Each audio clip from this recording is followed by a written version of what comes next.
Hermanos, bienvenidos a una entrega más de la reflexión de la palabra. Hoy, lunes 26 de junio del año 2023, lunes 12 del tiempo ordinario. Las lecturas corresponden al ciclo A y el color litúrgico es blanco. La primera lectura la tomamos del libro de Génesis, capítulo 12, versículos del 1 al 9. En aquellos días dijo el Señor a Abraham: deja tu país, a tu parentela y la casa de tu padre, para ir a la tierra que yo te mostraré. Haré nacer de ti un gran pueblo y te bendeciré. Engrandeceré tu nombre y tú mismo serás una bendición. Bendeciré a los que te bendigan, maldeciré a los que te maldigan. En ti serán bendecidos todos los pueblos de la tierra. Abraham partió. Así se lo había ordenado el Señor. Y con él partió también Lot. Tenía Abraham 75 años cuando salió de Harán.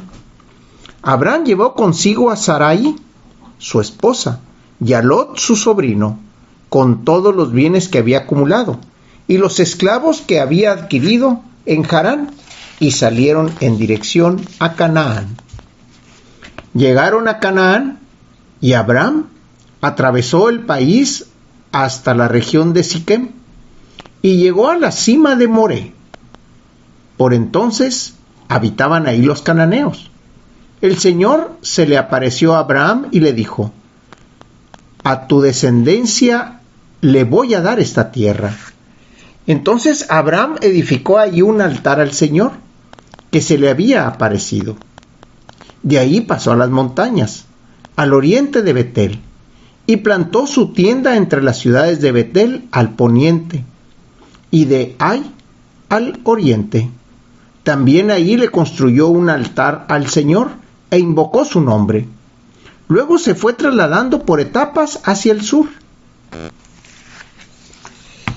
Esta historia que nosotros leemos aquí y que en esta semana estamos iniciando, la semana pasada estábamos leyendo la segunda carta de Pablo al pueblo de Corinto, o la segunda carta de Pablo a los Corintios, que básicamente eso es lo que estaríamos leyendo.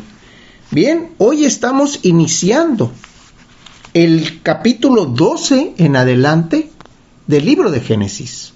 Todo lo que está hacia atrás de este capítulo es una especie de prehistoria, donde nos habla de la creación, donde nos habla de cómo es que los pueblos se fueron distribuyendo, de la Torre de Babel, y llegamos a este punto. Aquí vemos a Abraham, no Abraham o Abraham, porque todavía el Señor hasta aquí no le ha cambiado el nombre. El Señor nada más habló con él y le dijo: vete, sígueme, yo te daré una gran descendencia.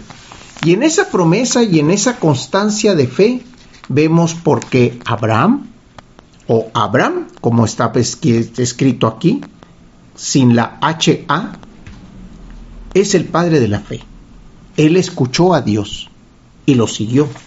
Luego lo volvió a escuchar e hizo altares. Esa es la confianza que este personaje le tiene a ese Dios desconocido, a ese Dios que se le aparecía de alguna manera, en sueño, a través de otra persona, en una imagen borrosa, a través de algún símbolo que le hablara, pero Dios se le hacía presente, y eso es lo que el texto dice. No dice exactamente cómo era, así como en el Nuevo Testamento cuando escuchamos a José que se le aparece en sueños, o a María que se le presenta el ángel, o a Moisés más adelante donde dice bajaba la nube y escuchaba la voz de Dios. No, Abraham nada más dice que se le revelaba. Y gracias a esas revelaciones y gracias a la fe que él tenía, es como el pueblo que desciende de Abraham es tan numeroso y se mantiene hasta la fecha. Hermanos, Abraham tuvo fe. Nosotros debemos de tener fe. Abraham le pidió que caminara.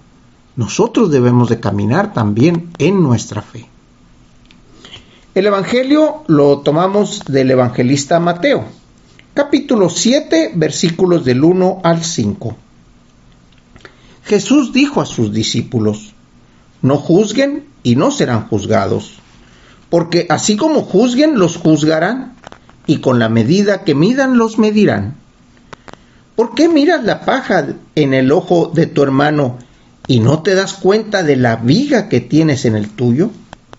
¿Con qué cara le dices a tu hermano: déjame quitarte la paja que llevas en el ojo, cuando tú llevas una viga en el tuyo? Hipócritas, sácate primero la viga que tienes en el ojo y luego podrás ver bien para sacarle a tu hermano la paja que lleva en el suyo. Estos versos, estos 6 versículos del 1 al 5 del capítulo 7 es la continuación del sermón de las bienaventuranzas. Las bienaventuranzas, el sermón es 5, 6 y 7 prácticamente.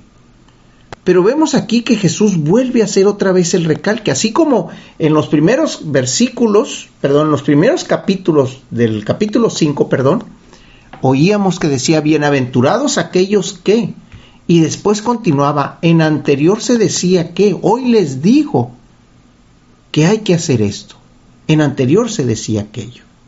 Y aquí vuelve a hacer la misma observación Jesús. ¿Cómo es posible que estés juzgando al hermano si la medida en la que tú estás juzgando es muy alta? Es una medida que es incapaz en un momento dado hasta tú mismo de no cumplirla, hasta tú mismo de verte rebasado por esa necesidad, obligación o simplemente observación que tú mismo te estás haciendo. También nos habla de cómo es que nosotros corregimos sin darnos cuenta que nosotros mismos estamos en el error o en un error más grande, que ese es el ejemplo de la paja y de la viga.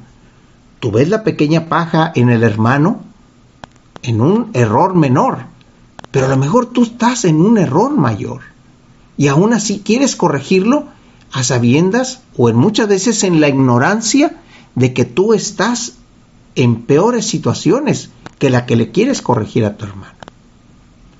Hay que ser observantes, hermanos. Por eso al final dice: saca primero la viga que tienes en tu ojo, obsérvate a ti, corrígete a ti, y ya que veas que tú estás trabajando de una manera correcta, que estás sirviendo de una manera correcta, o que estás sirviendo el evangelio de una manera correcta, hasta entonces corrige a tu hermano. Hasta entonces hazle la observancia al hermano y dile: hermano, aquí estamos o estás cometiendo un error. Eso es prácticamente lo que nos está diciendo Jesús a través de Mateo en estos versos.